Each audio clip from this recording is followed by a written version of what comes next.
अस्सलाम वालेकुम। इस वीडियो में हमने क्या करना है कि हमारे पास एक कोड गिवन है जो कि बेसिकली एक फंक्शन है और स्टेप काउंट मेथड के थ्रू हमने इसका फ्रीक्वेंसी निकालना है हर इंस्ट्रक्शन का, लेकिन वर्स्ट केस का यानी कि बिग ओ की टर्म में। ठीक है, तो हम स्टार्ट करते हैं।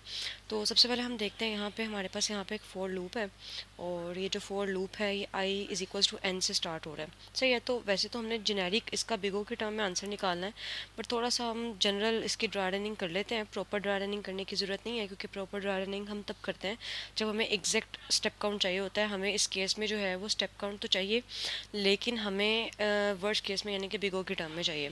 तो हम क्या करेंगे, हम एज्यूम कर लेते हैं कि मेरे पास यहाँ पे ना n की वैल्यू 3 है। मुझे पता है अगर मेरे पास n की वैल्यू 3 होती तो ये जो लूप है ये 3 के ऊपर ट्रू होता, 2 वैल्यू जब होती आई की वैल्यू डिक्रीमेंट होती, 2 वैल्यू पे ट्रू होता, 1 पे ट्रू हो जाता और 0 वाली वैल्यू पे भी ये ट्रू होता। सही है, यानी कि ये ट्रू होता है, यानी अंदर वाली बॉडी जो है लूप की वो कितनी बार चल रही है, 1 2 3 4 4 बार चल रही है। सही है, तो इस केस के अंदर आप देख रहे हैं कि जो लूप का पूरा बॉडी है एक्सटर्नल लूप का, ये कितनी बार चल रहा है हमारे पास, 4 बार।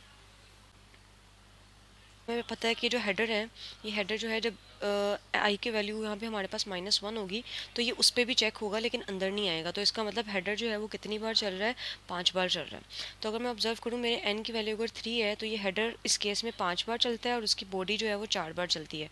तो मैं इसको अगर जेनेरिक करूँ, अगर 3 को मैं एन में कन्वर्ट करूँ तो this value will be converted into n+2 और ये 4 किस में कन्वर्ट हो जाएगा, n+1 में, क्योंकि n+2 में से -1 करूँगी विच इज़ अल्टीमेटली n+1।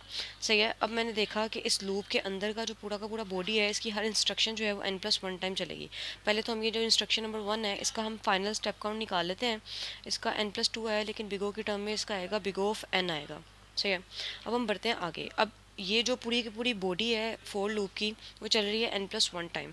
अगर मैं देखूँ तो ये लाइन अगर इस लूप के अंदर ना होती तो इसका अपना स्टेप काउंट होता 1, लेकिन चूंकि ये लूप के अंदर है तो this will be multiply by n+1। तो इसका जो अल्टीमेटली इस लाइन का जो काउंट बनता है वो बनता है n+1। लेकिन अगर मैं बिग ओ के टर्म में बात करूँ तो इसका जो फाइनल बनेगा that is big of n।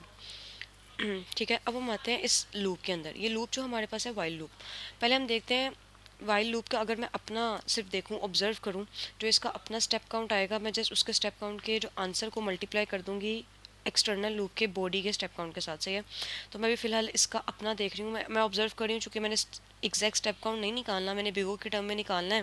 Generically solve करती हूँ, जैसे मुझे पता है कि ये एक लूप है और जो इसका आइट्रेटर है, यानी आइट्रेटर मतलब वो वेरिएबल जिसने ये डिसाइड करना होता है कि लूप जो है वो कब ब्रेक होगा। तो इसका जो आइट्रेटर है वो डिवीजन फैक्टर में है। हम जानते हैं एक सिंगल लूप जिसका आइट्रेटर डिवीजन फैक्टर से डिक्रीमेंट हो रहा होता है, ऐसे लूप का बिगो के टर्म में जो आंसर आता है दैट इज़, इसका आएगा हमारे पास आता है log n। और अगर मैं थोड़ा स्पेसिफिकली बात करूं तो log की बेस में आता है 6, लेकिन हम बिगो के टर्म में इसको log n कह सकते हैं। तो ये जो अंदर वाला लूप है इसका अपना जो स्टेप काउंट है दैट इज़ log n। और अगर मैं इसको बाहर वाले एक्सटर्नल लूप के एतबार से देखूं तो इसका जो फाइनल आएगा इस पूरे के पूरे वाइल लूप का एक्सटर्नल के एतबार से, एक्सटर्नल के अतबार से ये क्या आएगा कि इसका अपना जो काउंट है वो मल्टीप्लाई हो जाएगा एक्सटर्नल लूप के बॉडी के काउंट से जो कि n+1 है। तो n+1 multiply by log n, जब हम इस पर बिगो अप्लाई करेंगे तो बिगो के टर्म में ये आ जाएगा n log n। ठीक है, तो मैं यहाँ पे देख रही हूँ कि मेरे पास जो स्टेप नंबर 1 है उसका बिगो के टर्म में n आया है, स्टेप 2 का बिगो के टर्म में भी n आया है, और 3 4 5 जो कि हमारा ये इंटरनल वाइल लूप है, वाइल लूप का इंटरनल वाइल लूप का एक्सटर्नल फॉर लूप का कलेक्टिव मिला के हमारे पास जो फाइनल स्टेप काउंट आया दैट इज़ दिस।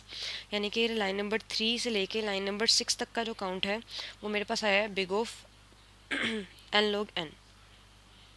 मैं इसको अलग अलग भी मेंशन कर सकती हूँ, यानी मुझे उसने कहा था कि आपने क्या करना है कि इस पूरे के पूरे फंक्शन के आपने हर लाइन का तो निकाल लिया है, लेकिन आपने इस पूरे के पूरे फंक्शन का टाइम कॉम्प्लेक्सिटी भी निकालना है टाइट बिगो यानी कि अपर फैक्टर की फॉर्म में, यानी जो सबसे बड़ा ग्रेटर फैक्टर है उसकी फॉर्म में। तो हम क्या करते हैं, पूरे अगर मैंने फंक्शन का निकालना है तो मैं इस हर लाइन का जो मेरे पास कॉम्प्लेक्सिटी आया है यानी कि स्टेप काउंट आया है इन सबको मैं ऐड करूँगी।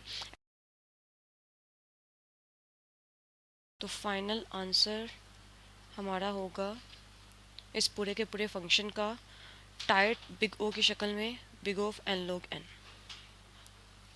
Thank you.